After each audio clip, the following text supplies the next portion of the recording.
পরিষ্কার করে নেওয়া হলো। পেঁয়াজগুলোকে কুচি কুচি করে কেটে নেওয়া হবে।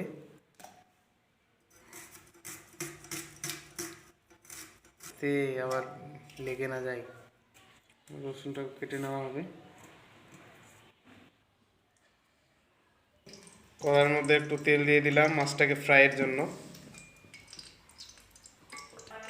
সর্বপ্রথমে মাছটাকে ফ্রাই করে নিতে হবে। মাছের মধ্যে একটু লবণ দিয়ে দিতে হবে, একটু হলুদ দিয়ে দিব, সুন্দরভাবে মেখে নিতে হবে। তেলটা গরম হয়ে গেছে, একটু লবণ দিয়ে দেবো যাতে মাছগুলো লেগে না যায়। আপনারা ভিডিওটা স্কিপ না করে শুরু থেকে শেষ পর্যন্ত দেখবেন এবং বানিয়ে খাবেন। কেমন লাগছে কমেন্টে অবশ্যই জানাবেন। মাছগুলো আমরা গরম তেলে ছেড়ে দিলাম।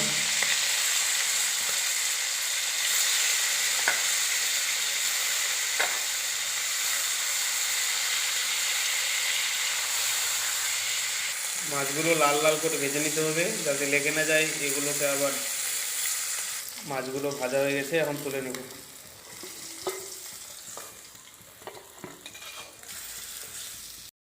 মিনিট পর আবার আসলাম, করলাটা সিদ্ধ হয়ে গেছে, একটু ভালো করে নেড়ে দিতে হবে।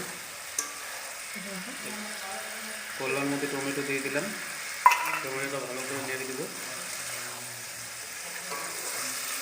টমেটোটা সিদ্ধর জন্য আর একটু ঢাকা দিয়ে দিতে হবে। টমেটোটা সিদ্ধ হয়ে গেল, এটাকে ভালো করে একটু কষে নেব।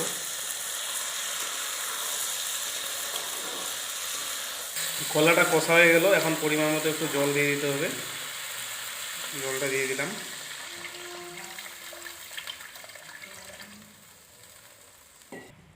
এখন ফুটা জলে ভেজে রাখা মাছগুলো দিয়ে দেবো।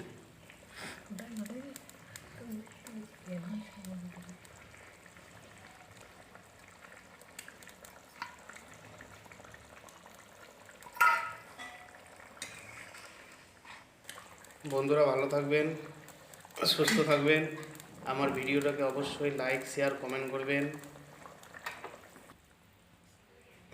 পরবর্তী ভিডিও পাওয়ার জন্য নোটিফিকেশনকে অন করে দিবেন, আরও ভালো ভালো সুন্দর রেসিপি বানানোর জন্য।